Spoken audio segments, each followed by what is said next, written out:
के नहीं रुकेगा। ये है महाराज तदा वृद्धिम ततः कलि, ये बताया। अब इस प्रकार जब युग रहेगा, ऐसे अभी तो उतना नहीं हुआ है। कहते हैं जब इस प्रकार की स्थिति आएगी उस समय मन की शुद्धि करना मुश्किल हो जाएगा। उस समय मन की शुद्धि कैसे हो, ये प्रश्न है यहाँ पर। मन शुद्धि विहीनानाम निष्कृतिश्च कथम भवेत् घोरे कलियुगे, जब भयंकर कलिकाल, युवावस्था में कलिकाल है, जब ब्राह्मण जिनके स्मरण से भगवान अपने को ब्रह्मण्य देव कह करके अभिमान का, गर्व का अनुभव करते हैं, विप्र प्रसादात धरणी धरो, हम भगवान उद्घोष करते हैं। जब उन लोगों की स्थिति खराब होगी तो महाराज फिर क्या होगा? उस समय मन के शुद्धि का साधन न तो बताने वाले ब्राह्मण हैं, विद्वान हैं, वो भी पाखंड में लग जाएंगे। उस समय मन की शुद्धि कैसे हो? तब कहते हैं कि सुनो भाई, एक तो मन की शुद्धि कैसे हो, दूसरा यथा तुष्यति देवेशो देव देवो जगत गुरु ततो वदस्व सर्वज्ञ श्रुत धर्म भृतांबर। जिस प्रकार देवों के देव जगत गुरु भगवान ही होते हैं। जगत गुरु केवल परमात्मा होता है। जिस समय भगवान पाणिनि महाभाष्यकार ने कहा, तो एक विद्वान ने कहा भगवान शब्द तो वासुदेव में, भगवान में ही सुशोभित होता है। 6 गुण जिसमें हो भगवान है। पाणिनि को कहे गौण प्रयोग है, वस्तुतः भगवत्ता नहीं है, किंतु सम्मान है, पूज्य है, इसलिए प्रयोग किया। अब जगत गुरु शब्द है। जगत गुरु शब्द किसमें घटता है? तो भगवान पतंजलि ने भगवान के लिए कहा, स पूर्वे सामपि गुरु कालेन अनवच्छेदात्। वह परमात्मा पूर्वे सामपि सनक सनंदनादि नामपि ब्रह्मादि नामपि गुरु, ब्रह्मा जी के भी गुरु हैं, क्योंकि काल अवच्छेदक नहीं है। ब्रह्मा जी के समय भी भगवान है, शंकादि के समय में भगवान है, अस्मदादि जन के समय भगवान है, भविष्य में भी भगवान रहेंगे। त्रिकालाबाधित सत्ता परमात्मा की है, इसलिए परमात्मा ही सत्य गुरु है। तो महाराज सत्य गुरु जो होगा, सब में, सब किसमें आते हैं? संसार में आते हैं। तो जगत गुरु वस्तुतः तो भगवान है। तो आजकल के जगत गुरु जो है गौण जगत गुरु है, मुख्य जगत गुरु तो भगवान है। और जगत गुरु यशसा जगत गुरु वैसे भी आजकल हो रहे हैं, पैसा दे दे करके जगत गुरु बन रहे हैं। उनको भी हम नमन करते हैं। 1 करोड़ रुपया दो, जगत गुरु बनकर तैयार हो जाओ। बड़ी सब चल रही है, जगत गुरु बनाए जाते हैं और भगवान बने बनाए जगत गुरु है। बस अंतर इतना है। जगत गुरु परमात्मा श्री राम कैसे संतुष्ट होंगे, ये प्रश्न किया महाराज। और बताएंगे कि भक्ति से संतुष्ट होंगे, श्रीमद् वाल्मीकि रामायण की कथा से संतुष्ट होंगे, और जो बने बनाए जगत गुरु हैं वो पैसा से संतुष्ट होंगे। बड़ी लंबी चौड़ी दक्षिणा जो प्रसन्न, उनको भक्ति से कितनो भक्ति करो कोई संतोष नहीं। बहुत से ऐसे लोग हैं जो संतुष्ट भी होंगे, बड़े बड़े आदरणीय गुरु हैं भी। चलिए, तो महाराज ये बताया। और जब इस प्रकार प्रश्न किया तब सूत जी कहते हैं, शृण्वं ऋषयः सर्वे यदिष्टं वो वदाम्यहम्। हे ऋषियों, आप लोग सुने, जो आपको अभीष्ट है, जिसकी आपने जिज्ञासा की है, वो मैं कहता हूं। कहते हैं जो मैं कहूंगा, कहते हैं नामूलम लिखित किंचित। आजकल के जो रिसर्च करने वाले हैं, कोई नई बात आप कह देंगे तो कहेंगे मौलिक चिंतन है। आप लिख दीजिए कि सूर्य पश्चिम से निकलता हुआ पाया गया इतने करोड़ वर्ष पहले, कहेंगे मौलिक चिंतन है, बड़े झूठ है। पश्चिम से सूर्य निकलता है? नहीं, झूठ। आजकल मौलिकता मिथ्या में अधिक आ रही है। हमारे यहाँ जो बतला रहे हैं, कहते हैं जो हम सुनाएंगे, हम गुरु परंपरा से, आर्ष परंपरा में जो चला आ रहा है उसको बताएंगे। कहते हैं गीतम सनत कुमाराय नारदेन महात्मना। महात्मा नारद की बात सनत कुमार जी के लिए कहा गया। श्रीमद् भागवत महापुराण में देखिए कि देवर्षि नारद सनकादिकों के पास जाते हैं और वहां सप्ताह की विधि और सब कथा वथा जो है। अब यहाँ पर सनत कुमार को नारद जी सुनाता है। छांदोग्य उपनिषद में चर्चा आई है कि देवर्षि नारद सबसे मिले सनकादिकों से। महाराज नक्षत्र विद्या, भूत विद्या, प्रेत विद्या, ज्योतिष विद्या, सभी विद्याओं का ज्ञान कहाँ हमको है, किंतु आत्मविद नहीं। तो वहां पर जो है वस्तुतः ना तो नारद जी अज्ञानी है, ना सनकादिक अज्ञानी है। जहां प्रकरण के अनुसार जिस तत्व का व्याख्यान करना होता है तो एक दूसरे को सुनाने लगते हैं। ये सब परम ज्ञानी है, इनके चरणों में कोटि कोटि नमन है। तो महाराज कहते हैं सनत कुमार को नारद जी ने सुनाया रामायणम महाकाव्यम सर्ववेदेषु सम्मतम सर्व पाप प्रशमनम दुष्टग्रह निवारणम। रामायण ये महाकाव्य है। तो रामस्य अयनम रामायणम, अयन में ना हैरा नहीं है। पूर्व पदार्थ संज्ञायाम रह, जैसे सूर्य पर रखा। तो महाराज रामायण है हुआ और महाकाव्य महाकाव्य है। सर्व वेदेषु सम्मतम, संपूर्ण वेदों में जो तत्व निर्धारित हुआ है वही तत्व इसमें है, इसलिए जो है ये वेद सम्मत है।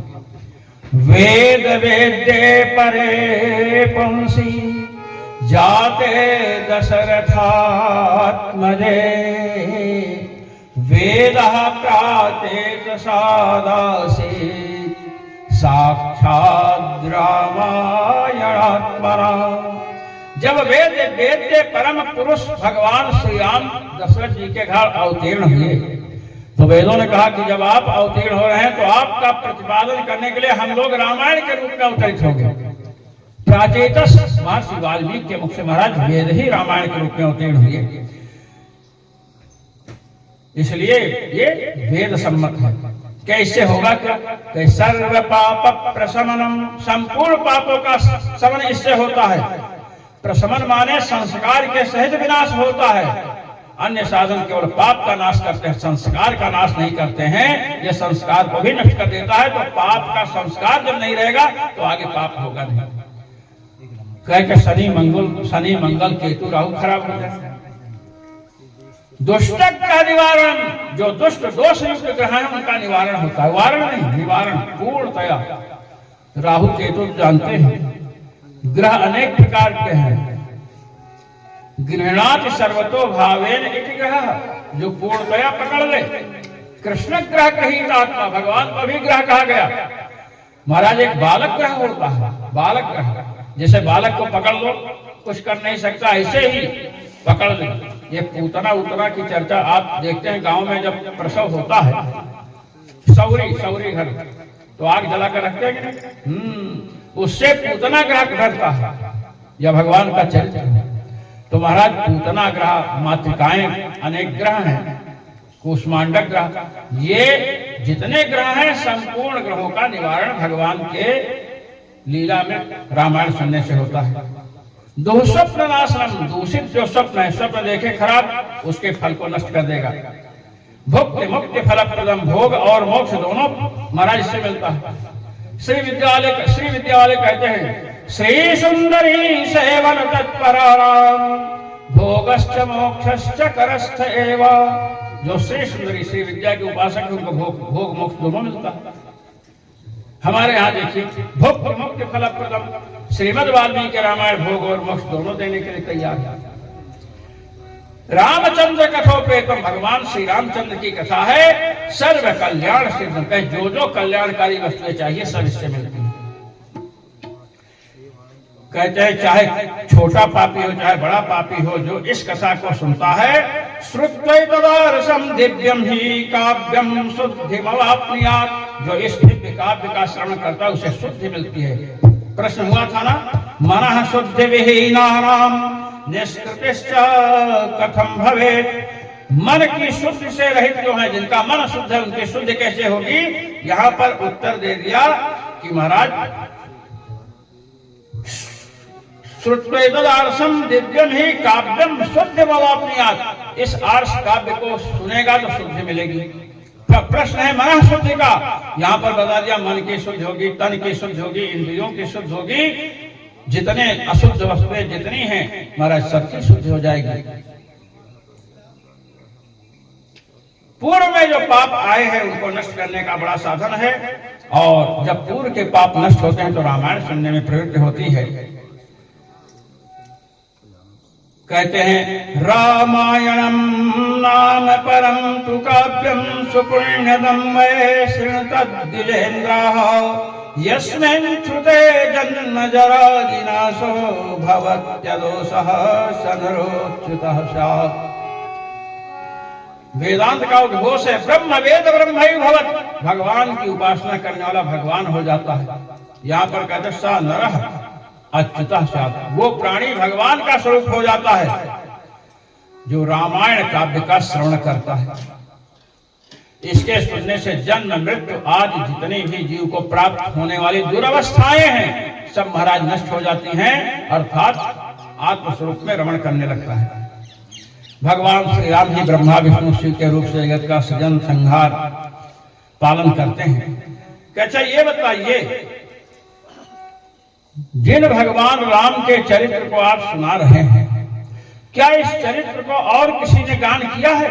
कहते हैं कि सुनो, यो नाम जात्यादि विकल्पहीनः परावराणां परमः परहसा वेदांत वेद्यः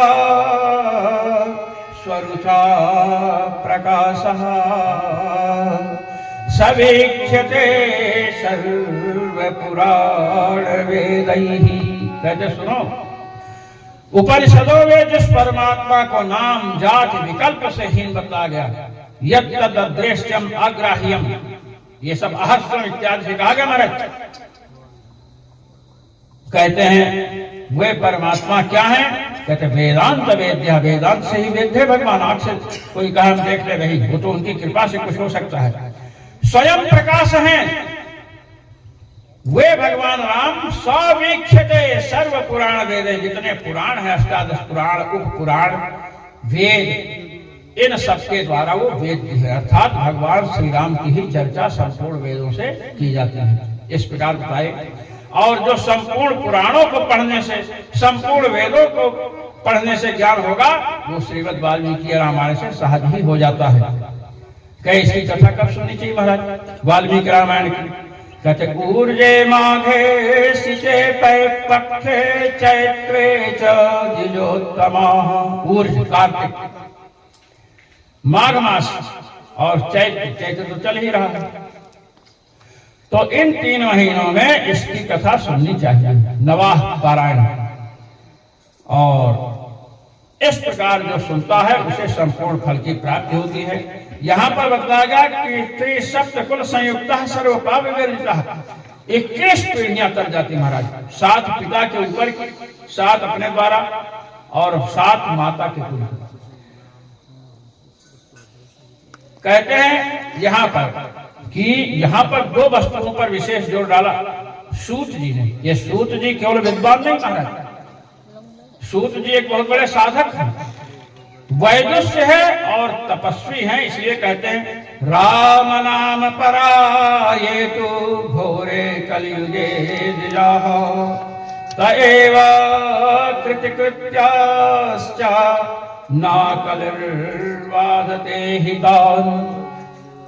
रामायण का महत्व बताने के साथ राम नाम का महत्व बता रहे हैं। कहते हैं कि जो विप्र, यहाँ साफ शब्द है द्विजाः, ब्राह्मण क्षत्रिय वैश्य जो भी हैं, राम नाम परायण जो है, जो भगवान नाम का आश्रय ले रखे हैं इस घोर कलिकाल में, कहते वही कृतकृत्य है महाराज। अन्य साधन का आश्रय लेने पर आपके साथ कब धोखा हो जाए कुछ नहीं कहा जा सकता। यज्ञ करवाते हैं, यज्ञ से सोचते हैं बहुत बड़ा लाभ होगा। एक स्वामी जी के यज्ञ में हम लोग गए, आपको बता रहे हैं, कर विनम्र निवेदन करते हुए हमने देखा कि लाइट लगी थी और कीड़े उसी कुंड में गिर गिर करके सब स्वाहा हो रहे थे। हमने देखा, हमने कहा स्वामी जी लाइट वाइट हटवाओ।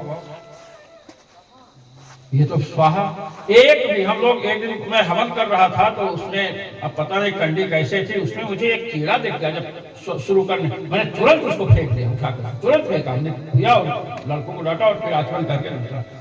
अब इन पर विश्वास कर लो, ये चुन्नू मुन्नू पर भी विश्वास नहीं करना चाहिए पूजा पाठ के विषय में, या कुछ भी नहीं देखा बच्चे। तो इसलिए यज्ञ में नाश यज्ञ समान, यज्ञ के समान कोई दुश्मन नहीं महाराज।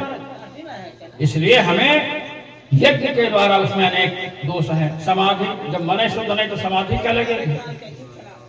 इसलिए भगवान नाम का उच्चारण करें, नामापराध से बचते हुए तो कली इनको बाधा नहीं पहुंचा सकता है। जब तक तब तक पाप है जब तक रामायण या राम नाम का आश्रय नहीं लिया गया, और रामायण राम नाम दोनों का आश्रय लिया। अब आप समझ लीजिए, यहाँ तो राम नाम का प्रभाव, राम नाम तो जप रहे हैं और रामायण तो पदार्थ है। तद जपस तदर्थ भाव, भगवान का नाम जप, भगवान की लीला का चिंतन। एक महात्मा अयोध्या में थे, तो जब नाम जप करते थे तो उनको नेत्रों से अश्रुपात बहुत होता था। तो किसी ने पूछ दिया कि महाराज आप भी जपते हो, मैं भी जपता हूं, तो मेरे अश्रुपात नहीं होता है। तो उन्होंने कहा, कुछ प्रकरणों का उल्लेख किया कि इन इन प्रकरणों का आप जब के समय चिंतन करो, देखो अश्रुपात होता है क्या। तो लीला चिंतन से देह में रोमांच, हृदय का द्रवी भाव, ये सब होता है। इसलिए लीला चिंतन तो इसी के द्वारा होगा। बता रहे हैं कि करोड़ों जन्म का पुण्य हो तो भागवत की कथा जैसे प्राप्त होती, वैसे करोड़ों जन्म के पुण्य से रामायण कथा होती है। कहते हैं कि महाराज इसके विषय में बताइए कि इससे कोई लाभ भी हुआ। 3 महीने कार्तिक, माघ और चैत्र पक्ष की कथा का प्रभाव बताया। कहे कि चैत्र पक्ष में रामायण की कथा यदि सुने तो राक्षस यदि है, घनघोर भयंकर राक्षस है, तो उसका राक्षस भाव समाप्त हो जाएगा, दिव्यता आ जाएगा। कहते हैं गौतम के शाप से एक महाराज सोमदत्त ब्राह्मण थे, उन्हीं का नाम सौदास, राक्षस बन गए, और रामायण की कथा सुनने से राक्षस भाव से विमुक्त हुए। श्रीमद् भागवत के महात्म्य भी आसुरताम गता है, यह आसुर भाव को प्राप्त हुए कैसे छूटे, यहां पर भी तो महाराज कहते बताइए ये बात कैसे वो ही बता रहे हैं। सनत कुमार और नारद जी की भेंट कहा, ते बता रहे हैं कि सनत कुमार जी सनंदन, सनक, सनंदन, सनातन, सनत कुमार ब्रह्मा जी के पुत्र है महाराज, और शिव जी से भी बड़े हैं। आश्चर्य की बात तो है, 5 वर्ष की अवस्था है, शिव जी से बड़े हैं। जब ये प्रकट हुए तो महाराज ब्रह्मा जी ने कहा सृष्टि करो, तो कहे कि नहीं हम तो भजन करेंगे। तब क्रोध आया, तो उसके बाद रुद्र भगवान शिव का प्रकट हुआ, क्रोध की रानी, इसलिए रुद्र जो है क्रोध के देवता है। तो यहाँ पर कह रहे हैं एकदा ब्रह्मणः पुत्राः सनकाद्या महौजसः मेरु श्रृंगे समाजग्मुर वेक्षितुं ब्रह्मणः सभा। एक बार सुमेर पर्वत पर महाराज ब्रह्मा जी की जो सभा है, उस सभा का दर्शन करने के लिए सनक, सनंदन, सनातन, संत कुमार चारों भाई गए। ये कोई सिनेमा हॉल नहीं है कि जाएं, ये लोग भगवत निष्ठ हैं, और ब्रह्मा जी की सभा जो है, ब्रह्मा जी सत्यलोक के वासी हैं, ब्रह्मा जी की सभा में ज्ञान, वैराग्य इत्यादि की परमात्मा की चर्चा होती। 12 महाभागवतों में सर्वप्रथम नाम ब्रह्मा जी का आता है, तो जो 12 महाभागवतों में अग्रगण्य हैं, उन ब्रह्मा जी की सभा में परमात्मा की चर्चा के अतिरिक्त कुछ हो ही नहीं सकता है। इसलिए सत्संग के लिए वहां ब्रह्मा जी महाराज, और जब वहां पहुंचे महाराज, तो वहां पहुंचने के पहले गंगा जी का दर्शन हुआ, और गंगा जी को, सीता नाम के गंगा जी को देखा और वहीं पर स्नान किया। कथा सुनने के पहले क्या योग्यता होनी चाहिए, चाहे कितना ही बड़ा महापुरुष ना हो, क्यों ना हो। कहते हैं तत्र गंगाम महापुण्याम विष्णुपादोद्भवम नदीम निरीक्ष्य स्नातुमुद्युक्ता सीताख्याम प्रथितौजसः। सीता नाम की गंगा को देखा महाराज, स्नान करने के लिए सुंदर जल था, बड़े उत्कंठित हुए और महाराज स्नान किए।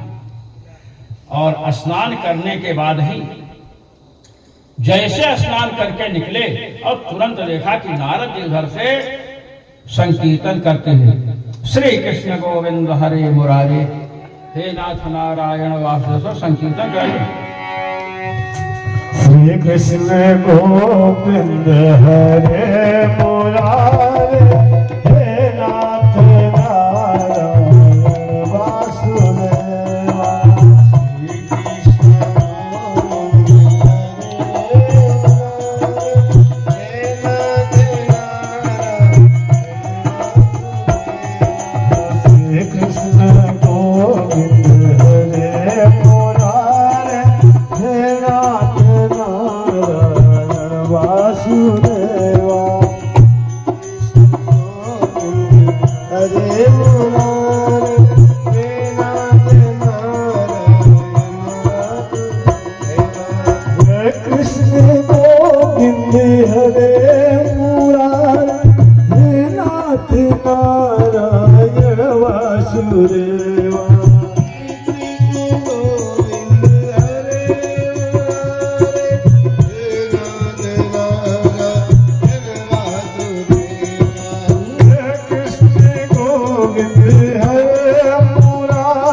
तो सनकादिकों ने श्री गंगा जी में स्नान किया और स्नान करके महाराज जैसे निकले तो देखा देवर्षि नारद आ रहे हैं।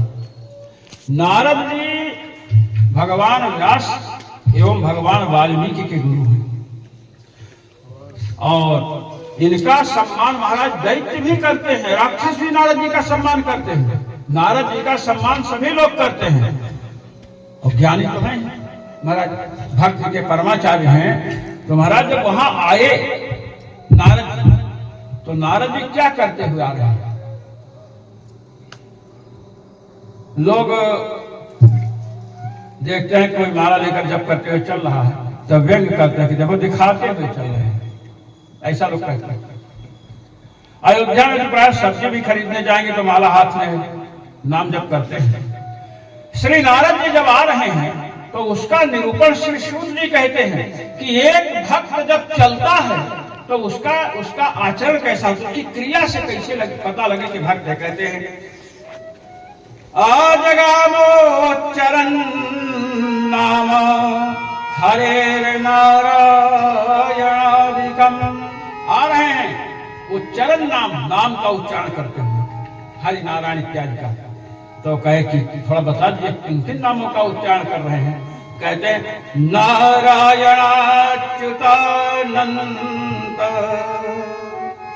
नारायणाच्युतानंत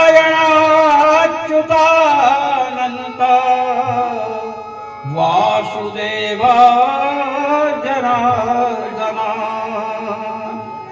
यज्ञेश यज्ञ पुरुष राम विष्णु नमोस्तुते।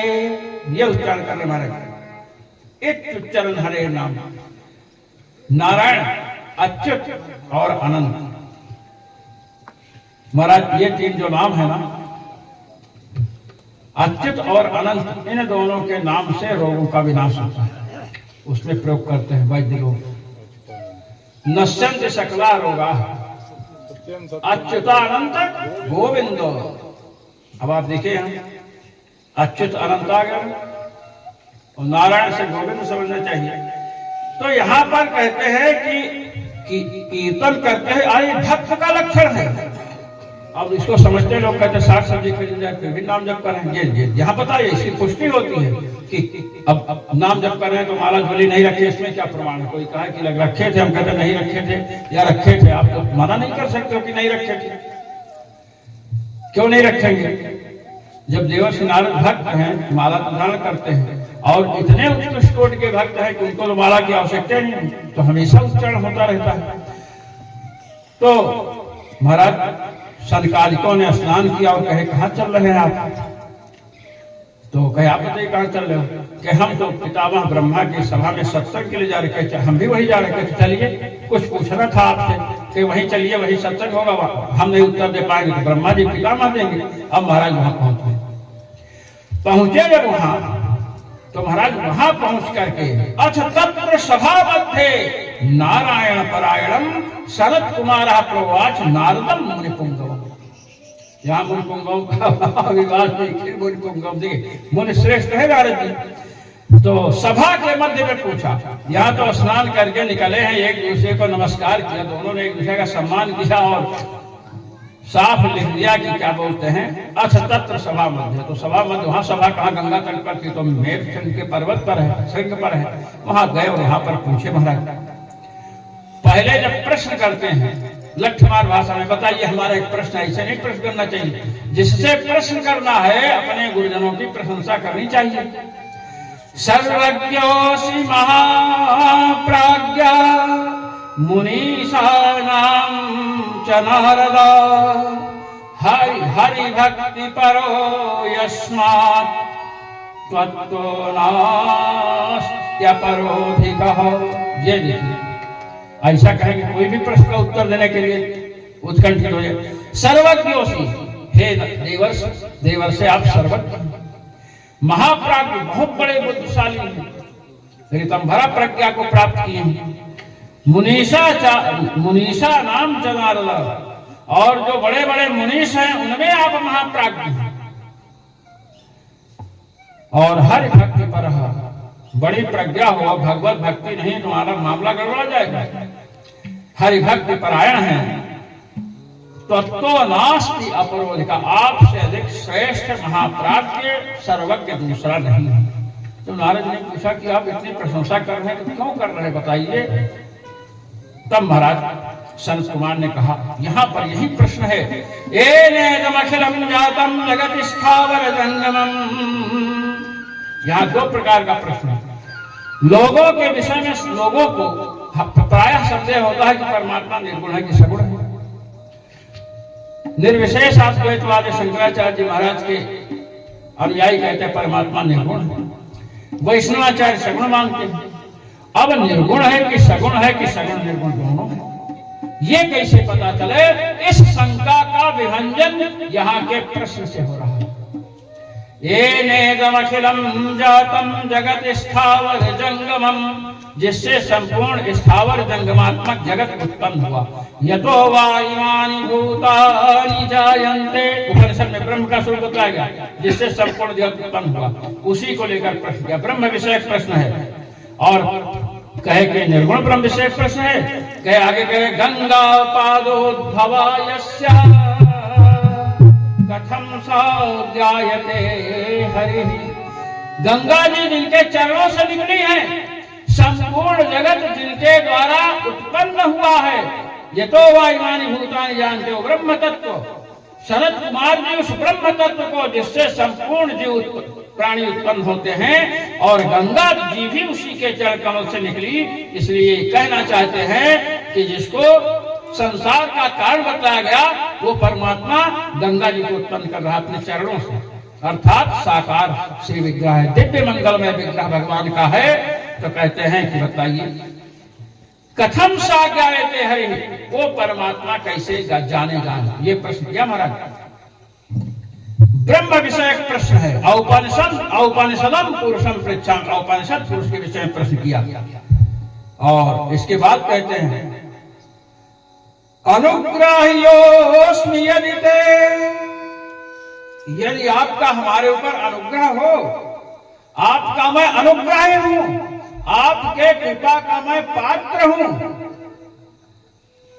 तो तत्वतो वक्तुमर्हसि, तो यथार्थ रूप से आप हमें इसका वर्णन करके बताएं। ये है, ये प्रश्न पूछने की पद्धति है। ये नहीं लठमार भाषा में हमारी एक जिज्ञासा उत्तर दीजिए, हम एक बात पूछना चाहते हैं, ऐसे कभी उत्तर नहीं देना चाहिए।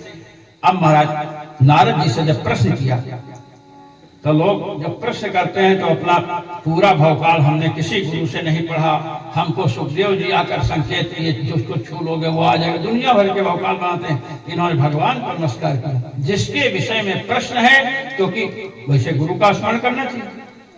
नारद जी को अपने गुरुदेव का स्मरण करना था, किंतु ये भगवान का स्मरण कर रहे हैं। अभी चर्चा आ चुकी है, सह पूर्वेशाम अपि गुरु कालेन अनवच्छेदात्, भगवान सबके गुरु हैं। श्री नारद जी परमात्मा को अपना गुरु मानते हैं, इसलिए परमात्मा का स्मरण भी कर रहे हैं। परमात्मा विषय प्रश्न भी है। नमः पराय देवाय परात् परतराय च, परात् पर निवासाय सगुणाय गुणाय च, सगुण अगुण दोनों आपके स्वरूप हैं, पर हैं परात्पर हैं, परात्पर हैं, इस प्रकार कहा। और अंत में कहा, पूरा यहाँ पर है, हम संक्षेप में नमस्कार कर रहे हैं। यो दैत्य हंता नरकांतकश्च भुजाग्रमात्रेण च धर्म गोप्ता, भूभार संघात विनोद कामम्, नमामि देवं रघुवंश दीपम। रघुवंश के जो दीप प्रकाशक, रघुवंश के दीप अर्थात समस्त जीवों के वंश के प्रकाशक भगवान श्री राम है। जगत प्रकाश से प्रकाशक राम। तो महाराज दैत्यों का हनन करने वाले हैं, नरक का विनाश, नरकासुर का विनाश करने वाले। भुजाग्र मात्र, भुजा का अग्रभाग, भुजा का अग्रभाग नाखून है। अंगुल्यग्रेण तान हन, श्रीमद् वाल्मीकि के रामायण में अंगुली के अग्रभाग से, नाखून से मैं उनको मार सकता हूँ। भुजाग्र मात्रेण च धर्म गोप्ता, दुष्टों का विनाश करके धर्म की रक्षा करने वाले हैं। भू का भाग एक विनोद है। इस प्रकार जो है भगवान को नमस्कार है। महाराज कहते हैं कि भगवान का नाम स्मरण करने से कैसा ही बड़ा पापी क्यों ना हो मुक्त हो जाता है। अब बता रहे हैं कि गौतम के शाप से सुदास राक्षसी शरीर को प्राप्त। कहते कथा सुनाइए, कहे रामायण के प्रभाव से मुक्त है। कहते कैसे हुए, कहे सुनो। कृतयुग का, सतयुग का समय है, और महाराज एक ब्राह्मण है जिनका नाम सोमदत्त है। बड़ा सुंदर नाम है, ज्ञान दत्त, सोमदत्त, देवदत्त, ये सब पुराने नाम हैं, धार्मिक नाम। धर्म कर्म में विशारद हैं। और महाराज गौतम महर्षि के चरणों में जाकर के इन्होंने विद्याध्ययन शुरू किया। महर्षि गौतम न्याय दर्शन के आचार्य हैं। महाराज शाप देने में कोई कसर नहीं छोड़ते गौतम जी, लेकिन यहाँ पर गौतम जी इनकी रक्षा करते हैं, शिष्य की रक्षा। महाराज धर्मशास्त्र पढ़े, पुराण जो भी पढ़ना था पढ़े, और पढ़ करके ये आ गए और कर्मकांड करते हैं, धर्म की रक्षा के लिए सब करते हैं। एक दिन भगवान शिव के मंदिर में गए, वहां अभिषेक इत्यादि किया सुंदर ढंग से, और बैठ करके वहीं पर आराधना करने लगे, शिव मंत्र का जप करने लगे। अब वह ऐसा पावन समय था कि गुरु जी भी शिव जी का दर्शन करने आए। अब गौतम जी आए शिव जी का दर्शन करने, तो आंख बंद के बैठे थे। अच्छा, आजकल के चेला जो होते हैं कलयुगी, ये क्या करते हैं कि आंख वैसे खोले रहेंगे ऐसे ऐसे, और जब देखेंगे आप आ रहे हो तो फट से आंख बंद कर लेंगे। ये अगर गुरु आ जाए जब वैसे नहीं छोड़ना चाहिए।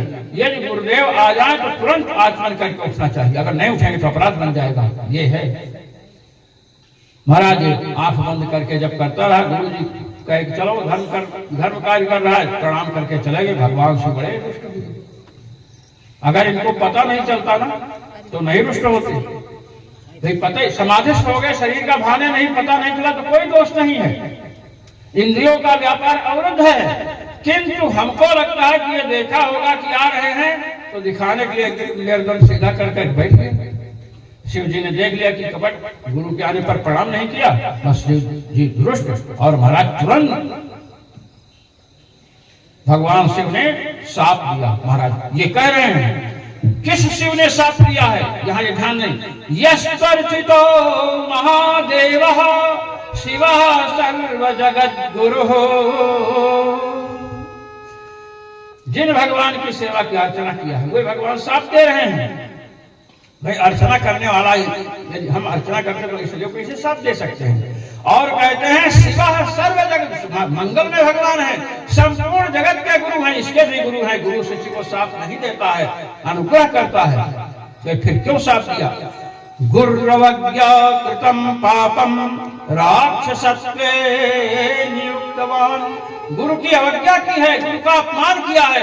शिष्य कितना ही योग्य क्यों ना हो, महाराज कितना ही भक्त क्यों ना हो, यदि जान करके गुरु का अपमान कर दिया। अनजान में चल रहे पैर लग गए, भाई अनजान में लग गया तो हाथ जोड़ लिया, किंतु जान करके अपमान किया तो महाराज उसमें राक्षसत्व तो आ चुका है, इसमें राक्षसत्व तो आ गया, तभी गुरु का अपमान हुआ। महाराज तुरंत शिव जी ने कहा कि तुमने मेरी अर्चना की, तुम अपने गुरु का अपमान कर रहे हो। गुरु का अपमान करने वाला मेरी अर्चना करे, वो अर्चना नहीं है, मेरे प्रति अपराध है। मैं सर्व जगत गुरु हूँ, संपूर्ण जगत मेरा शिष्य है, तुम भी शिष्य हो, लेकिन मैं ऐसे शिष्य पर अनुग्रह नहीं करता हूँ जो अपने गुरु का अपमान करता हूँ। इसलिए महाराज तुरंत राक्षसत्व नियुक्तवान, राक्षस बना दिया, और महाराज राक्षस बन गए। अब गौतम जी थोड़ी दूर गए थे, शंकर जी कुछ गुस्साए और क्रोध आवे, गुरु जी लौट कर आए। अरे कहे महाराज, तब तक कहा महाराज क्षमा कीजिए, मैं समझा नहीं। कहे दुष्ट कहे कि तू नहीं समझा, हमको भ्रमित करना चाहता है। गौतम जी कहे महाराज इसको क्षमा कर दो। शिव जी ने कहा तुम ही बढ़ा रखे हो चेलों को, चेला ऐसा थोड़ा गलती करे क्षमा कर, गलती का क्षमा कर। हमारे आपको बताऊं श्याम सुंदर दास जी महाराज, तो जब किसी को मैं डांटने के लिए जाऊं तो कहा महाराज क्षमा कर दीजिए। अब बात क्या कहे, आप ये तो बड़ा दुष्ट है, हमको परेशान कर रहा है। हमने कहा जिसको आपने क्षमा कराया वही आपके सिर पर सवार हो, ये है महाराज। तो दंडनीय हो तो उसको दंडित करवाना चाहिए, क्षमा भी होती है। तो अब महाराज गौतम जी ने कहा महाराज क्षमा कर दीजिए। कहे अब आपका अपराध किया, आप कह रहे हो बार बार क्षमा कर दीजिए। अब आपने अपने गुरु का बड़ा सम्मान किया, आपने कभी अपमान नहीं किया, इसलिए आपके गुरु भक्त को देख करके मैं ठीक है। तो गौतम जी ने कहा कि महाराज ये रामायण कथा सुनेगा और 12 वर्ष के अंदर इसका जो है साप दूर हो जाएगा, राक्षस बना। अब महाराज वहां से जो है द्वादशाब्दम भविष्यति, 12 वर्ष। अब वहां से गौतम जी आए, अब सौदासा। अब महाराज जब राक्षस बना तो ये ब्राह्मणों को मारकर खाना शुरू किया। इसको यह स्मरण हो कि हमने गुरु के प्रति अपराध किया, अगर गुरु जी नहीं आए होते तो हमको राक्षस नहीं बनना पड़ता, तो ब्राह्मणों को पकड़ पकड़ कर खाता था। हजारों ब्राह्मणों को खा गया। कैसे ब्राह्मण?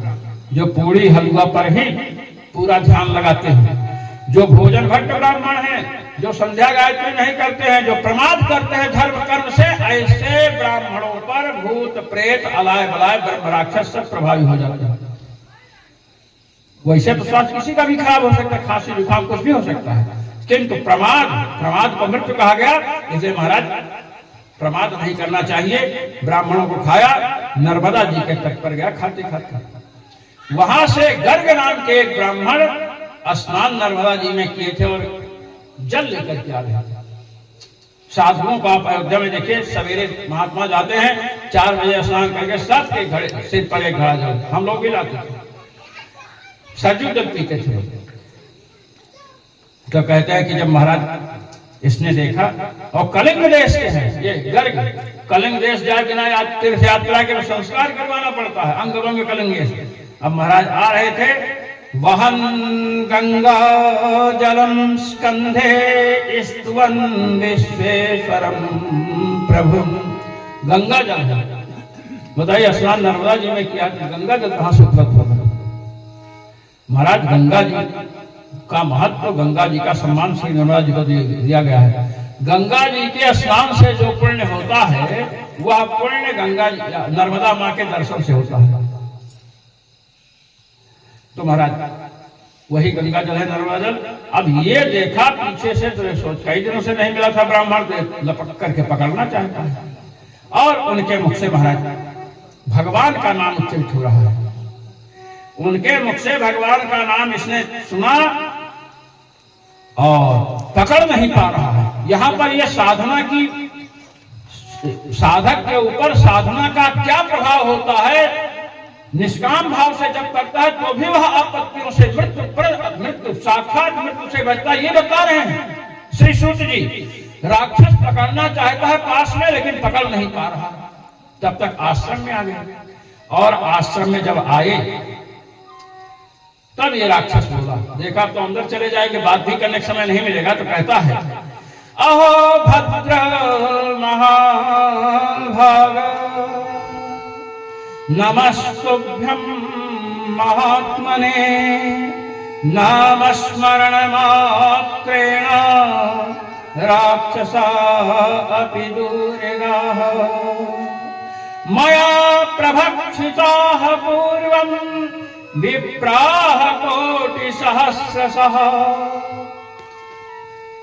इसने संबोधन किया महाभाग। कल आपके समक्ष हम लोग बैठे थे, आपने महाभाग शब्द का कहा कि महाभाग शब्द आता है, उसका अर्थ क्या है आपने बहुत पहले पढ़ा था, सुना था, वो हमको सुनाए।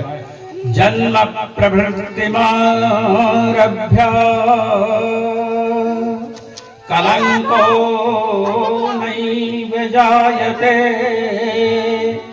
यस्य चानुपमा कीर्तिः महाभागः स उच्यते।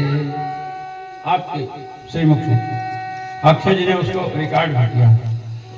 महाभाग किसे कहते? जन्म प्रवृत्तिमारभ्य, जन्म से लेकर के आजीवन जिसको कोई कलंक न लगा हो।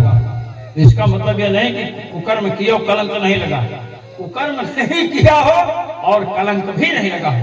कभी कभी कुकर्म नहीं है, कोई पूर्व जन्म का पाप, उसे कलंक, चतुर्थी चंद्रमा वाला कलंक, ये तो कोई पाप नहीं, केवल चतुर्थी की चंद्रमा, ये कलंक नहीं न लगा होगा। यस्य चानुपमा कीर्ति, जिसकी कीर्ति अनुपम हो, बड़ी विस्तृत हो, महाभाग स उच्यते, उसे महाभाग कहते हैं। अब महाराज ये प्रश्न कर रहे हैं, हे महाभाग, ये कह रहा है राक्षस, महाभाग कह रहा है। जैसे मारीच ने भगवान श्री राम को धर्म विग्रह कहा, रामो विग्रहवान धर्म, वैसे कह रहा है। कहता है कि नाम का स्मरण आप कर रहे हैं और आपके स्मरण का प्रभाव यह है कि हम राक्षस आपको पकड़ना चाहते हैं, लेकिन हम दूर के दूर रह गए, पकड़ नहीं पाए। कहे नहीं पकड़ पाए होंगे, ठग गए होंगे। अरे कहे मैं सौदास ठगने वाला। माया प्रभक्षिता पूर्वम, भक्षिता नहीं प्रभक्षिता, बड़े अच्छे ढंग से मैंने ब्राह्मणों को खाया है। कितना? विप्राह कोटि सहस्र करोड़ों ब्राह्मणों को मैं खा गया। मैं ऐसा राक्षस हूं, तुरंत पकड़ता हूं। तो कहे तो फिर पकड़ क्यों नहीं पाए? कहे नाम स्मरण, जैसे कवच जो होता है ना, कवच पहने रहता है योद्धा, और जब बाण का प्रहार होगा तो कवच में टकरा करके बाण गिरता है। अब कुछ तो बाण ऐसे होते हैं कवच को भी भेदन कर देते हैं।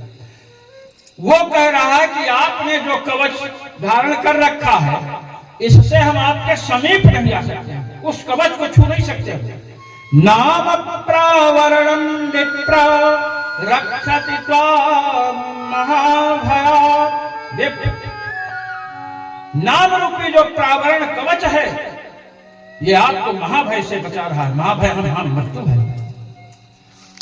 भगवान मृत्युंजय मंत्र का जपते हैं ना, मृत्यु से बचने के लिए। श्री हनुमान जी महाराज के लिए कहा गया महाभय रक्षकाय, महाभय महामृत्यु से रक्षा करने वाले हैं।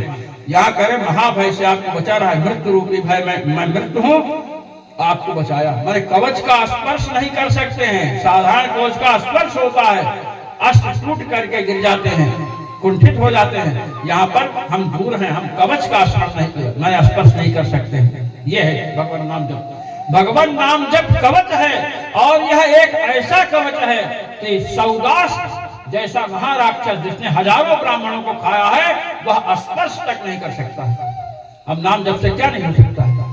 राहु मंगल केतु तो इससे निकृष्ट है, मैं कमजोर है।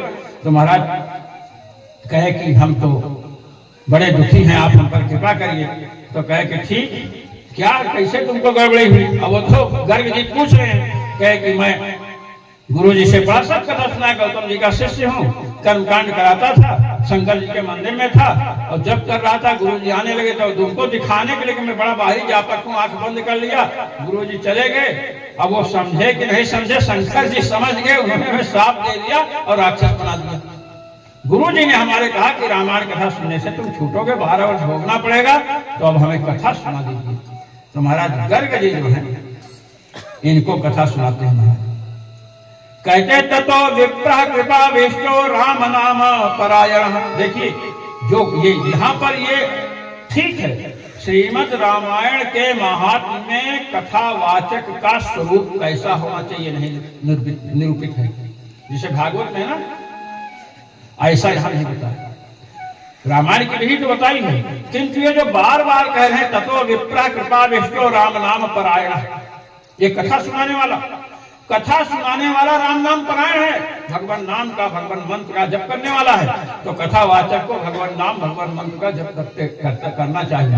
अगर नहीं करते हैं, भगवत परायण नहीं है, नाम जप नहीं करते हैं, सीधे राम नाम, रामायण का महत्व बताओ, राम नाम का महत्व किसे बताया? साथ बता रहे, क्यों बता रहे हैं कि जैसे हम यदि रामायण को जीवन में धारण करना चाहते हैं तो हमें राम नाम धारण करना पड़ेगा, अन्यथा हम रामायण को धारण नहीं कर सकते, भागवत को धारण नहीं कर सकते। भजन नहीं करे और केवल सरंगी और हारमोनियम बजा करके कथा सुना तो क्या प्रभाव पड़ेगा? तो महाराज ये कहा, और कथा महाराज जब उसने बताया तो अब ये राम नाम परायण विप्र हैं, और इन्होंने महाराज इसको कथा सुनाई और कह रहे हैं कि अभी कार्तिक मास चल रहा है, शुक्ल पक्ष चल रहा है, कार्तिक मास का शुक्ल पक्ष चल रहा है, इसलिए आप इस समय रामायण की कथा सुनो। जब इस प्रकार कहा तो महाराज इन्होंने रामायण की कथा 9 दिन सुनाई राक्षस। अब आप सोचो, विष्णु दीक्षा विहीना नाम नाधिकारा कथा सर्वे, अगर वो नियम यहाँ लागू होता तो सौदास को कथा कैसे सुना? तो राक्षस है। भागवत की कथा के लिए भगवान मंत्र की दीक्षा चाहिए, किंतु रामायण कथा सुनने के लिए दीक्षा की कोई आवश्यकता नहीं। ये इससे स्फुटित हो रहा है। राक्षस की दीक्षा क्या? राक्षस का उपनयन होगा क्या? यज्ञोपवीत होगा? वो ब्राह्मण क्षत्रिय वैश्य में आता है क्या? ये राक्षस योनि है, राक्षस योनि देव योनि में आती है, इनका उपनयन में अधिकार नहीं। तो महाराज इस प्रकार जब कहा तो कथा सुनने बैठा।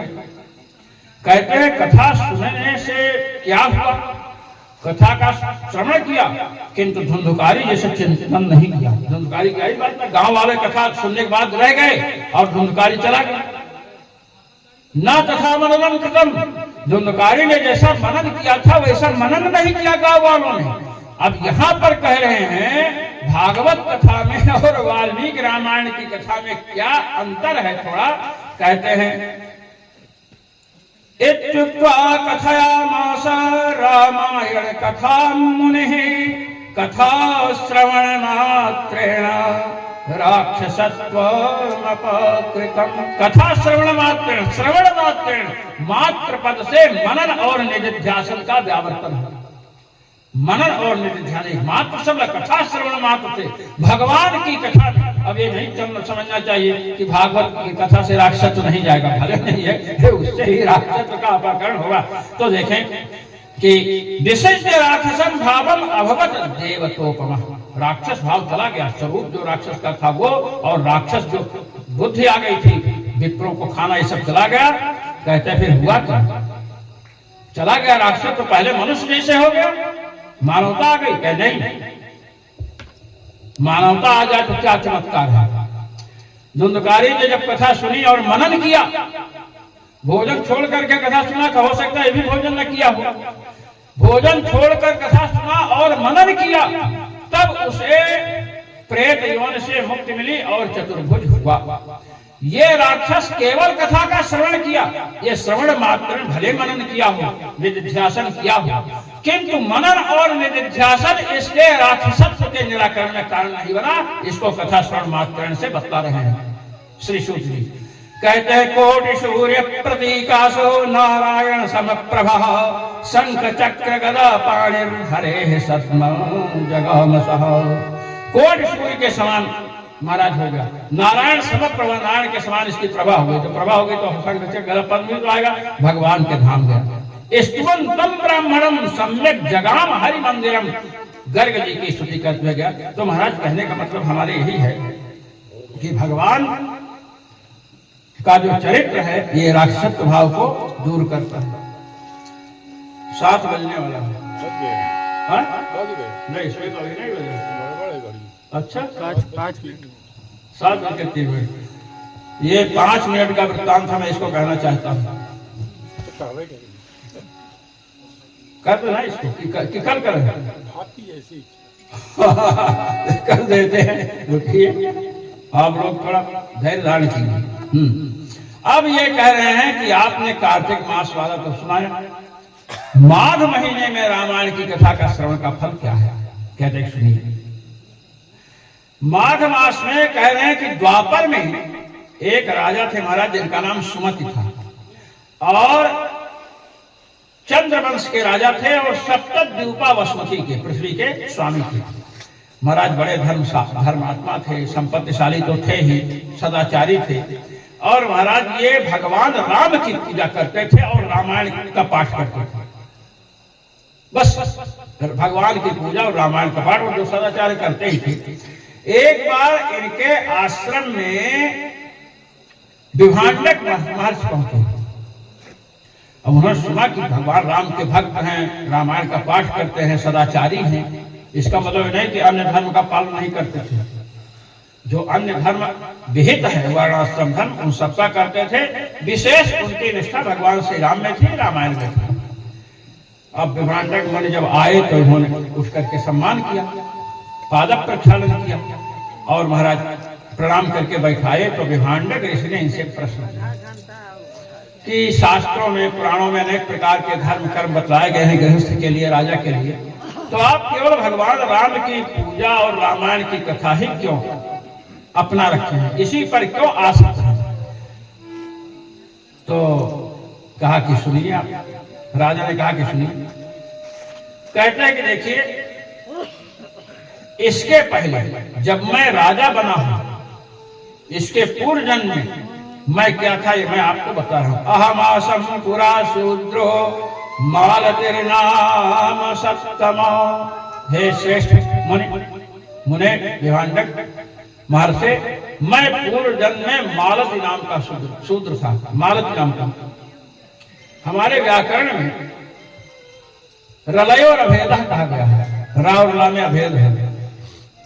ये कहना चाहता है मालती मायाम लक्ष्म्याम एवं रति। वे केवल पैसा में हमारी रति, हमारा प्रेम पैसा में था, धन संपत्ति में, खाने पीने में। शूद्र था मैं। कहे कि मैं क्या करता था, चुगली करता था और धर्म परायण लोगों से द्वेष करता था और देवताओं का द्रव्य, कहीं अक्षत, कहीं फल, कहीं लुटिया और आरती वाला कुछ भी देखो, चट से उसको साफ कर दूं, लेके भाग जाऊंगा। गायों को मार डालता था, ब्राह्मणों को मारता था, प्राणियों के वध में लगा रहता था और अंत में हमको लोगों ने निकाल दिया। अब पापी भी इस जाति वाले में शूद्र था, लेकिन शूद्र भी तो धर्मात्मा होते। सबने कहा इसको हटाओ, इसके पापी कारण हम लोगों का संतुष्ट हो जाएगा, हमको हटा दिया। अब मैं वहां से चला आया। तो आया तो वशिष्ठ जी का एक आश्रम था, उसी के पास में हमने सोचा है भंडारा वंडारा चलेगा, फल फूल आएगा, बटेगा तो हमको भी मिल जाएगा। मैं एक झोपड़ी बना करके रहने लगा और वहां पर एक बार एक विंध्य देश की निषाद कुल में उत्पन्न काली नाम की एक औरत आई, बड़ी दुष्ट थी। हमने पूछा तुम कैसे आई? कहे घर वालों ने निकाल दिया। कहे क्यों निकाल दिया? कहे मैंने अपने पति को मार डाला। ये नहीं, पति को मार डाला था, घर वालों ने निकाल दिया। ये कह रहा है कि हम दोनों वहां रहने लगे, कुछ खाने पीने के लिए मांस वांस जो भी था, कहा फिर हम पच पत्नी जैसे रहने लगे। इसमें लिखा हुआ कि फिर क्या हुआ कि इसी प्रकार हम लोग जो है चोरी चमारी जो भी हमारा धंधा तक करते थे, एक बार हम लोग पहुंच गए वशिष्ठ जी के आश्रम के अंदर, कोई दिखा नहीं वहां, तो वहां जाकर के बैठ गए। वहां पर बहुत बड़ी सभा थी, उसमें कथा चल रही थी, रामायण की कथा चल रही थी। दृष्ट्वा चैव समाजं च देवर्षीणां च सत्तमा रामायण परा विप्रा माघे दृष्टा दिने दिने। माघ का महीना था, जितने ब्राह्मण थे ऋषि थे सब रामायण का पाठ कर रहे थे, कथा चल रही थी। अब हम इतनी अच्छी हमको कथा लगी कि हमने भूख प्यास की चिंता छोड़ दी, कथा सुनने लगे। और इसी में मैं बिना इच्छा की कथा सुना ली, साफ लिख रहा कह रहा है अनिच्छया गतौ तत्र, हमारी कोई इच्छा नहीं थी, हम तो इसलिए गए थे कुछ चुरा उरा करके पेट भरने में मिल जाएगा। और वहां सुने और कथा सुनने के बाद हमारी मृत्यु हो गई। कथा सुनने के बाद मृत्यु हो गई तो मैं यहाँ से भगवान के एक धाम विशेष में गया जहां से लौट करके आते हैं, वहां गया, वहां बहुत दिन तक रहा। उसके बाद आया और कहते हैं इसके बाद ब्रह्मलोक में रहा। ब्रह्मलोक के बाद हमें इंद्र बनाया गया और उसके बाद मैं यहाँ आया राजा बना। तो ये रामायण का प्रभाव है। और ये जो रानी है ना, ये वही काली है जो पति को मार डाली थी। तो भगवान राम के रामायण का प्रभाव है, इसलिए हम इसको सुनते हैं और इससे लाभ लेते हैं। तो विभाकर जी कहे अच्छा। तो महाराज ये है कि कितना बड़ा पापी था, किन किन योनियों में जाता, किंतु रामायण की कथा श्रवण से ये मुक्त हुआ। तो ये इन्होंने बताया, तो विभाकर जी इसकी प्रशंसा करके चले गए। चैत्र मास जो है, जो अभी चल रहा है, चैत्र मास में श्रीमद् वाल्मीकि रामायण की कथा सुनने से क्या लाभ है, इसको हम संक्षेप में बता रहे हैं। कहते हैं कि सबसे बड़ी बात तो है कि ब्राह्मण, क्षत्रिय, वैश्य और शूद्र, ये चारों वर्णों का इसमें अधिकार है। इसके विषय में जो मूल रामायण की चर्चा आएगी वहां पर हम कुछ और कहेंगे। अभी तो हम प्रणाम करके आगे बढ़ते हैं। चारों वर्णों का अधिकार है, कुछ उसमें विशेष नियम करना। श्रावयेत् चतुरो वर्णान कृत्वा ब्राह्मण अग्रतः, पुराण के पाठ को सुनाना है, चारों वर्णों को सुनाइए, किंतु ब्राह्मण को आगे करके प्रतिनिधि जो है आपका मुख्य जुबान ब्राह्मण होना चाहिए, सीधी बात है। उसमें नहीं कि ब्राह्मण क्षत्रिय वैश्य नहीं, ऐसा नहीं है। ब्राह्मण को प्रतिनिधि बने सब समय। अच्छा, अब देखिए, तो इन्होंने कहा कि चैत्र मास में रामायण की कथा सुनने से क्या फल मिलता है। आप लोग चैत्र मास में कथा सुन रहे हैं। आसीत् पुरा कलियुगे कलिको नाम लुब्धकः परदार परद्रव्य हरणे सततम रतः। कहते हैं कलियुग का समय था, कलियुग, पहले कलियुग की बात बता रहे हैं। कलियुग में कलिक नाम का एक लुब्धक बहेलिया था, शिकारी था, और उसका काम क्या था, दूसरे की स्त्री को चुराना। परदार, दूसरों की स्त्री दिख जाए तो समझता रहा बहुत कुछ मिल गया, और दूसरे का धन। कहते सततम रत, दिन रात उसका यही काम था, दूसरे की स्त्री को चुरा लेना और दूसरे के धन को चुराना, और दूसरे की निंदा बहुत करता था, जंतुओं को, जीवों को पीड़ा पहुंचाता था, और ब्राह्मणों को, गौओं को हजारों संख्या में उसने मारा। देवस्वहरणे नित्यम परस्वहरणे तथा, देवताओं का धन, दूसरों का धन चुराता था।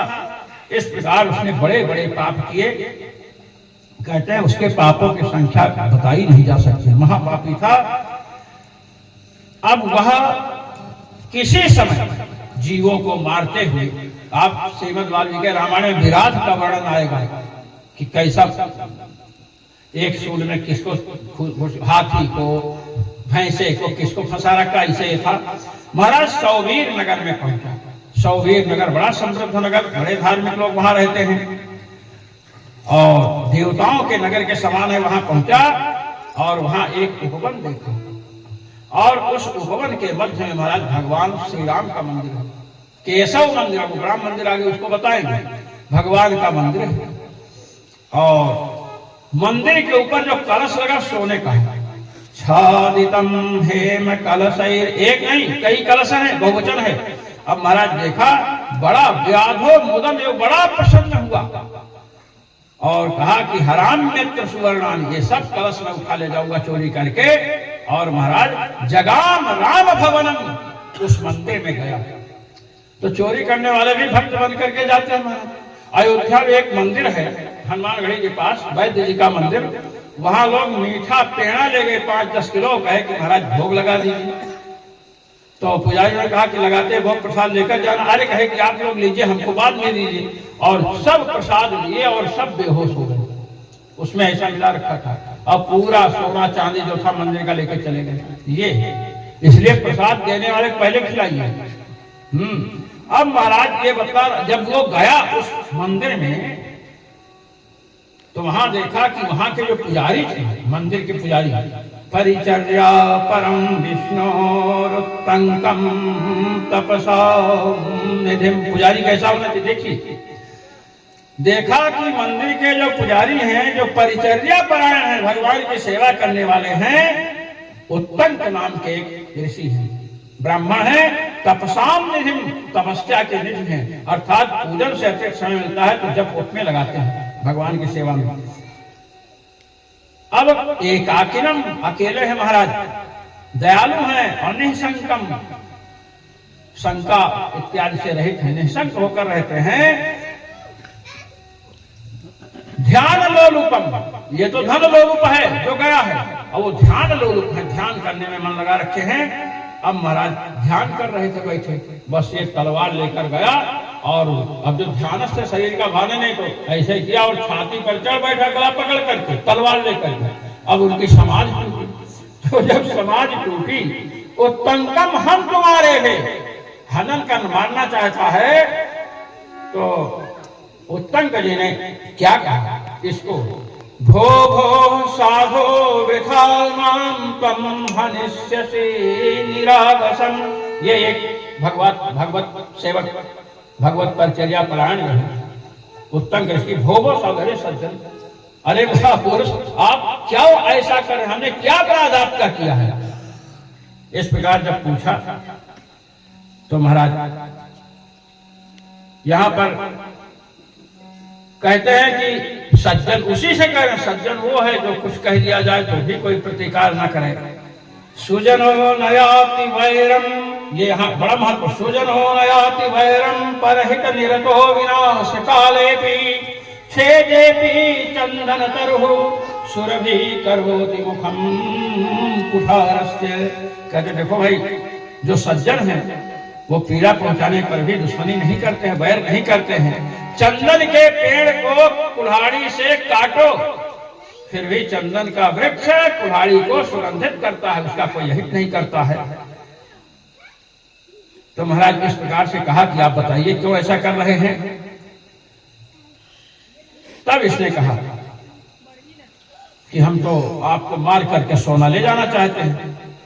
उत्तम जी ने कहा दूसरे का धन हरण करोगे, दूसरे के स्त्री का हरण करोगे, ये सब करके पूरे परिवार का पालन करोगे, और अंते तत्सर्व मुत्सृज्य एक एव प्रयात वै, अंत में सबको छोड़कर तुम अकेले जाओगे।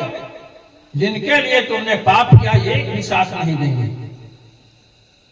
कि मेरी माता, मेरे पिता, मेरी भार्या, मम माता मम पिता मम भार्या ममात्मजा ममेदमिति जंतूनां ममता बाधते वृथा। उत्तम के लिए समझा रहे हैं कि तुम जिनको माता कह रहे हो, तुम जिनको पिता कह रहे हो, पुत्र कह रहे हो, ये मेरा है, ये मेरा है, मेरी पत्नी है, ये ममता के कारण कह रहे हो। जब तुम्हारा शरीर, जब प्रारब्ध समाप्त होगा तो मरोगे तो अकेले साथ जाओगे, न तो तुम्हारे माता, न पिता, न भाई, न बंधु। इनके लिए जो तुमने पाप कर्म किया है उसका फल तुम्हें अकेले भोगना पड़ेगा। तुमने कभी विचार किया, अब महापुरुष का महाराज स्पर्श प्राप्त किया है तो पापक्षय तो हुआ, और एक बात कही, बहुत अच्छी बात जो आज भी दे, यावदर्पयति द्रव्यम तावत भवति बांधवः, कहे कि बंधु बांधव तभी तक तुम्हें लोग मानेंगे जब तक धन दोगे उनको। यावदर्पयति द्रव्यम तावत भवति बांधवः अर्जितम तु धनम सर्वे भंजन्ते बांधवा सदा। के भाई भौजाई जो भी हैं धन कमाओगे सब भोगेंगे, लेकिन जो उसमें पाप हुआ है वो तो आपको अकेले भोगना पड़ेगा।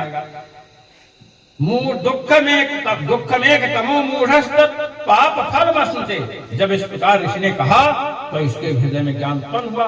तुरंत महाराज नीचे उतरा और साष्टांग प्रणाम किया, कहा गुरु जी आप हमको बताइए, मैं तो बहुत बड़ा पापी हूँ, तो अब मैं कैसे शुद्ध होऊंगा। जब इस प्रकार कहा कि पूर्व जन्म में न जाने क्या पाप किया तो बहेलिया बना, शिकारी बना, और इस जन्म में मैंने इतना पाप किया, मेरे पापों का नाश कैसे होगा।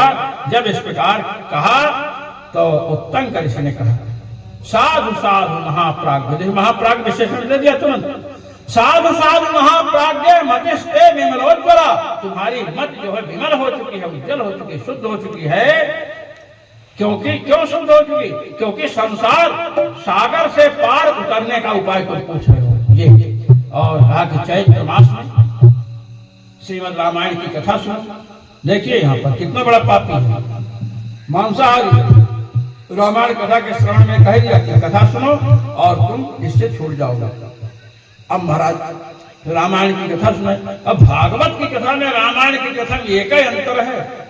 भागवत कथा सुनने के बाद, मैं भागवत कथा मरने के बाद सुन करके वैकुंठ जाते हैं, और रामायण की कथा सुनने के बाद मर करके वैकुंठ जाते हैं। यहाँ देखिए 9 दिन की कथा सुना और कहते हैं 9 दिन की, तस्मिन् क्षणे सौ कलिको लुब्धको वीत कल्मषा, इसके पाप नष्ट हो गए। रामायण कथां श्रुत्वा सद्यः पंचत्वमागतः, तुरंत मृत्यु हुई इसकी, और महाराज मृत्यु हुई, शरीर से निकला। और उत्तंक ने देखा कि शरीर छूट गया है और महाराज चतुर्भुज हो गया और कमलापन भगवान के समीप चला गया। तो इस प्रकार कहता है कि रामायण की जो कथा है उत्तंक ऋषि के द्वारा जो मैंने यहाँ पर इसको कथा सुनाई गई, ऐसे महापापी का उद्धार भी चैत मास की कथा में लगने से हुआ। तो ये चैत मास की कथा का महत्व है। और महाराज जब वो गया है तो 3 प्रदक्षिणा किया। 3 प्रदक्षिणा, हम तीनों लोकों से, दैहिक दैविक भौतिक तीनों तापों से छूट गए। ये ब्रह्मा जी भी 3 प्रदक्षिणा करते हैं, ये विषय अलग है। इस प्रकार महाराज गया तो कहते हैं सनत कुमार जी से, नारद जी की आपने जो सुना वो हमने बताया। अब कहते हैं कि रामायण कथा अगर सुननी हो, रामायण की विधि क्या है,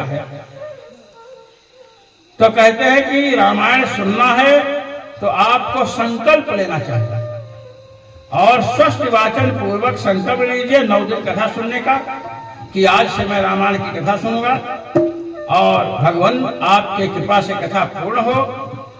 अब अपामार्ग की शाखा से जो है दांत शुद्धि करे तो अपामार्ग इतना मिलता कहाँ है, आजकल तो मंजन ही ठीक से कर दिया जाए, उसी से मतलब मुझे करना चाहिए। और शुद्ध होकर के महाराज नित्यम देवाचरण, कितना देवाचरण आपके होता है 2-2 घंटे, और संकल्प पूर्वक देवाचरण हो, रामायण पुस्तक की पूजा हो, आवाहन आसन इत्यादि विधि बताए। और कहा कि होम जरूर होना चाहिए। यहाँ इसकी विषय एकवारं द्विवारं वा त्रिवारं वापि शक्तितः होमं कुर्यात् प्रयत्नेन सर्वपाप निवृत्तये। अब ये कारण बता दिया, पापों की निवृत्ति के लिए होम 1 बार 2 बार 3 बार, जैसे जिसके पाप हो करे, निष्पाप हो तो होम की आवश्यकता नहीं। वैसे अपने हम लोग तो हवन करते ही, अपने लोग तो हवन करते, लेकिन पाप निवृत्तये भिन्न भिन्न पाप के, छोटा पाप है तो एक हवन, दूसरा पाप अगर ऐसा अपने में हो जिसको होता करते, प्रायश्चित कर्म हमारे कर्मों में सब जगह किया जाता है। तो महाराज बहुत से लोग हैं जिनको पाप कथा में मन नहीं लगेगा, जिसके पाप है, प्रबल पाप है, तो उसके लिए होम ये तो उपलक्षण है, जब जो भी प्रायश्चित किया हो, सीधी बात है। अब रामायण पर धारण करें। चांडाल आज जो पतित लोग हैं इनसे बात ना करें, नास्तिक जो मर्यादा को भिन्न कर दिए हैं और काव्य कर्तारम एक शब्द यहाँ पर आया है। काव्य कर्तारम, हमारे यहाँ ऐसे लोग लेकर के कवियों पर थोड़ा कटाक्ष करते हैं। काव्यालापांश्च वर्जयेत्, ये बात काव्यालाप को नहीं करना चाहिए। श्रीधर स्वामी पाद ने इस पर लिखा, और भगवान नाम कौमुदीकार भी कहते हैं कि देखो काव्यालाप का जो वर्जन किया गया है, जो अश्लीलता परक काव्य हैं उनको नहीं, उनको छोड़ देना चाहिए। भगवान ये काव्यालाप श्रीमद् भागवत महापुराण है, श्रीमद् वाल्मीकि रामायण है, जितने पुराण हैं ये सब काव्यालाप, तो ये काव्यालाप ही तो है, इनको छोड़कर तो अश्लील जो अमर्यादित वस्तु को मन में स्थापित करने वाले हैं, जो मन की वृत्ति को, मन को क्षुब्ध करने वाले काव्य हैं, ऐसे काव्यकर्ता को आज देखते हैं मंच पर जाकर के लोगों को ताली बजाओ ये सब करते हैं, ये सब ऐसे लोगों को। और उसमें भी अगर भगवान भगवत पर कविता करता है वो सम्माननीय है। तो महाराज इस प्रकार कहा कि शुद्ध होकर के रामायण परो भूत्वा पराम सिद्धिम गमिष्यति, रामायण परो भूत्वा, रामायण पारायण हो तो सब सिद्धि मिलती है। यहाँ पर एक बात कही कि गंगा के समान तीर्थ नहीं, माता के समान गुरु नहीं, विष्णु के समान देवता नहीं, और नास्ति रामायणात् परम, रामायण से श्रेष्ठ कोई ग्रंथ नहीं, वेद के समान शास्त्र नहीं, शांति के समान सुख नहीं। इस प्रकार महाराज छप बड़ा इसमें रामायण का, और रामायण को पढ़ने से अश्वमेध का फल, वाजपेयी यज्ञ का फल, अनेक फलों को बताया है। वैसे रामायण की कथा सुनने से, भगवान का चिंतन करने से तो मुक्ति मोक्ष मिल जाता है, और इनमें एक भी यज्ञ ऐसा नहीं जिससे मोक्ष मिल जाए।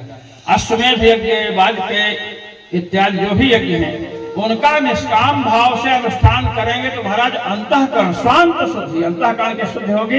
अंतःकरण शुद्ध होने के बाद हम जो है किसी सद्गुरु के द्वारा आत्म तत्व का श्रवण करें।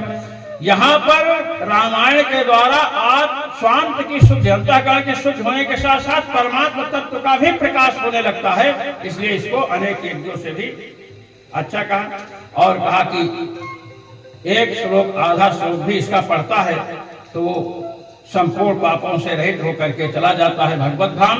सबसे बड़ी बात है रामायण कथा जहाँ होती है वहाँ भूत प्रेत ऐताल बैताल बाधा नहीं पहुंचाते हैं, इनको भी शांति मिलती है। इस प्रकार रामायण की कथा सुननी चाहिए। कहते हैं जब इस प्रकार रामायण का महात्म बतलाया तो सनत कुमार जी बड़े प्रसन्न हुए। कहते हैं क्यों प्रसन्न हुए? कहते हैं भगवान राम की पूजा करेंगे तो संपूर्ण देवताओं की पूजा हो जाएगी। ये यहाँ की विशेष बात है। सर्वदेवमयो रामः स्मृतश्चात्य प्रणासनः सद्भक्तवत्सलो देवो भक्त्या तुष्यति नान्यथा। भगवान सर्वदेवमय, ये राम का प्रियोपनिषद में जहाँ राम मंत्र का प्रभाव बताए तो वहां पर मंत्र है ब्रह्मादीनां वाचकोयम। ब्रह्मा जी का वाचक है, राम मंत्र को बताया तो कहे ब्रह्मा जी का वाचक कैसे? तो राम भगवान का कहे कि राम भगवान सर्वदेवमय है, इसलिए सबका वाचक। तो इस प्रकार कहे कि सप्तवंश 7 पीढ़ियों का उद्धार आने वाली जो आ चुकी हैं, जो आने वाली हैं। कहते हैं कि ये संपूर्ण पाप को हरण करने वाला है, सर्व दुखों को नष्ट करने वाला है। एक श्लोक या आधा श्लोक भी पढ़ते हैं तो पाप रूपी बंधन से मुक्ति मिल जाती है। अंत में कहा कि प्रतिदिन भगवान श्री राम का संकीर्तन करना चाहिए। किम तीर्थैर्गो प्रदानैर्वा किम तपोभिः किमध्वरैः अहन्यहनि रामस्य कीर्तनम परिषण्मताम्।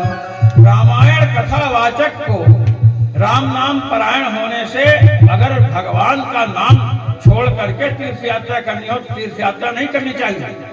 भगवान का नाम जब छोड़ करके गंगा जी जाना हो तो नहीं जाना चाहिए। इस प्रकार कहते हैं कि जो रामायण की कथा सुनता है यस्ते तत्क्षणयाद्वापि पठेद्वा सुसमाहितः सर्व पाप विनिर्मुक्तो विष्णुलोकं सगच्छति। जो इस कथा को सुनाता है, जो इस कथा को सुनता है, ये दोनों भगवत धाम जाता है। बस सुनने और सुनाने वाले जो है, एक महात्मा जी अयोध्या में थे, मैं उनसे दर्शन करने गया तो हमने कहा महाराज शांति कैसे मिल सकती है? तो उन्होंने कहा कि रात को बैठिए, जब करिए ऐसा ऐसा, महाराज जब ऐसा ऐसा कहीं ई हो और ई ना हो, बस इतने में उत्तर दिया। मतलब पैसा मत चाहो भजन से, कि भजन से हमें पैसा आओ, ऐसा करो ये न चाहो। हमने उनको प्रणाम किया महाराज। तो हमारे भगवत प्रेम में बाधक हमारे जो अनेक प्रकार के मनोरथ ये होते हैं, हम ये निष्काम भाव से भगवान की कथा सुनते हैं, निष्काम भाव से हम कोई कार्य करते हैं तो महाराज उसका हमें बड़ा फल मिलता है। भगवान के धाम की प्राप्ति कराने वाला रामायण है। इस प्रकार स्कंद महापुराण के उत्तरखंड में श्री नारायण और संस्कार संवाद के अंतर्गत श्री रामायण का महत्वपूर्ण हुआ। अब कल से आगे चलेंगे। बोले सच्चिदानंद भगवान रामचंद्र की जय, भगवान जी महाराज की जय, दुर्गा मैया की जय, नारद शरत कुमार वाल्मीकि जी महाराज की जय, समस्त देवी देवताओं की जय। जय जय श्री राम। नारायण भवतारायण, नारायण भवतारायण,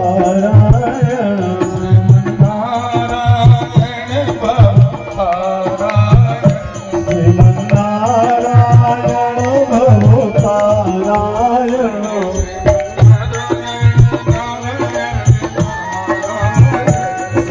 नारायण नारायण नारायण।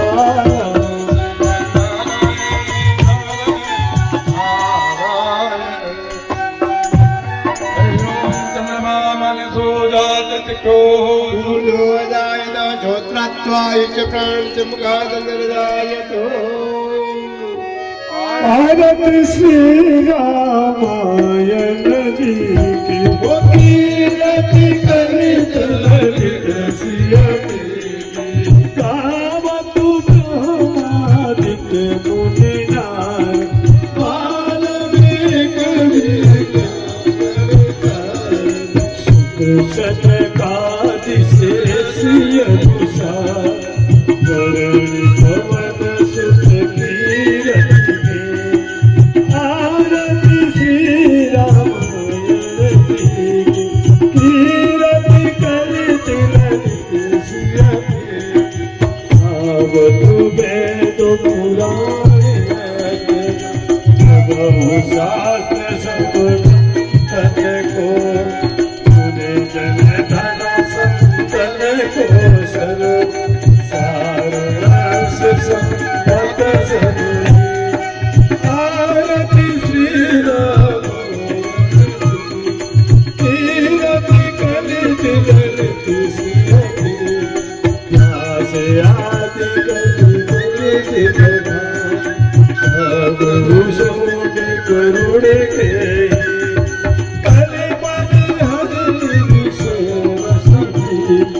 सुहाग श्रृंगार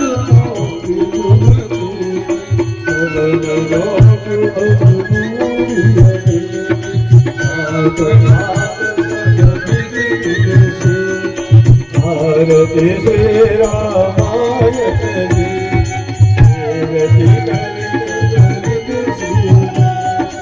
आरती की हनुमान लला की, दोष दलन रघुपति करा, जाके बल श्री गिरमुगा, रोग दोष जग निकट न जान, जग पोत महाबलदाय, संतन के प्रभु सदा सार, देवी रार गुणों कथा, लंका जार सिया सुदिला, लंकस कोट सुबोध शिखा, राम भवन सुकुमार भला, लंका जार असुर बधुमान, सिया राम के काज सवार, लक्ष्मण मूषिक धरे सवार, आन सजीवन प्राण लंकार रावण के भुजाओं पाए भुजाल कहने भुजा संत जनता सुर मुनियार की उदार जय जय हनुमान जनधार कपूर आरती कर नामा जो हनुमान की औरत पशिव कूठ पर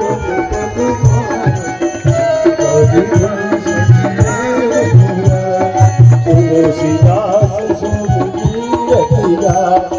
आरती की जय हनुमान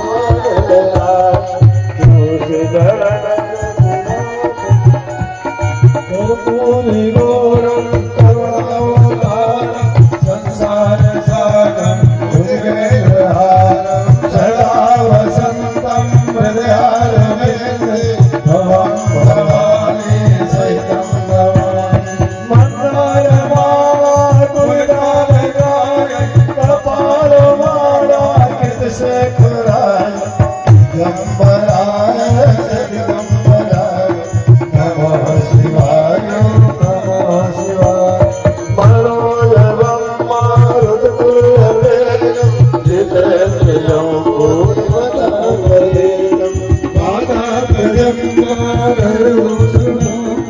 श्रीरामदूतं शरणं प्रपद्ये त्वमेव माता च पिता त्वमेव मानुष सखा त्वमेव विद्या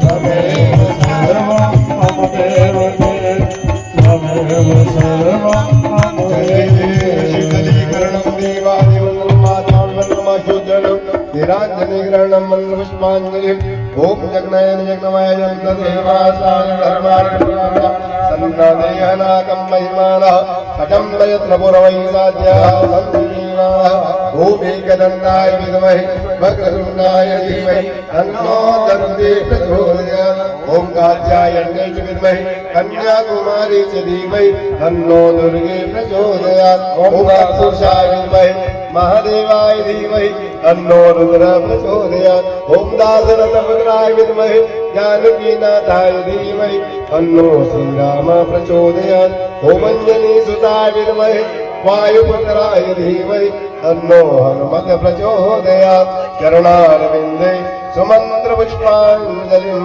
समर्पयामि नमस्करोमि यानि कानि च पापानि जन्मान्तरकृतानि च तानि सर्वाणि नश्यन्तु प्रदक्षिणायां पदे पदे मन्त्रहीनं क्रियाहीनं भक्तिहीनं सुरेश्वरं यत्पूजितं मया देव परिपूर्णं तदस्तु मे गतं पापं गतं दुःखं गतं दारिद्र्यमेव च आगतां सुखसम्पत्ति पुण्योऽहं तव दर्शनात् तव सनातनभूतात् श्रीरामचन्द्राय नमः। बोले राघवेंद्र सरकार की, सद्गुरुदेव भगवान की, हनुमान जी महाराज की, धर्म की, अधर्म का, प्राणियों में विश्व का, गो माता की जय हो, अपने अपने माता पिता की जय हो, सत्य सनातन वैदिक धर्म की जय हो, आपके आनंद की जय हो, आनंद की जय हो,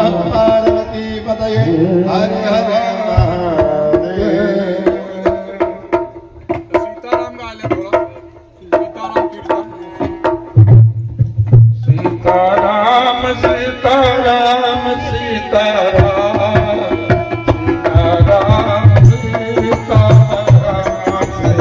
सीताराम सीताराम सीताराम सीताराम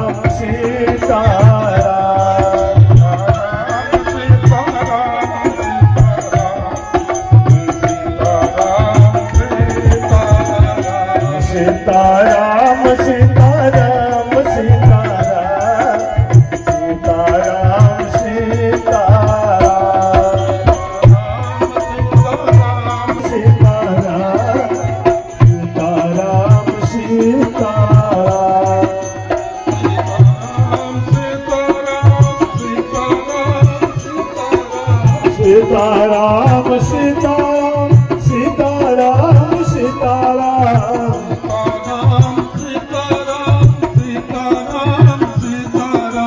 सीताराम सीताराम सीताराम सीताराम सीताराम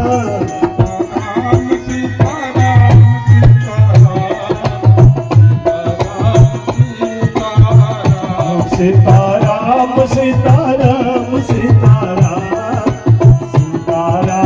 सीताराम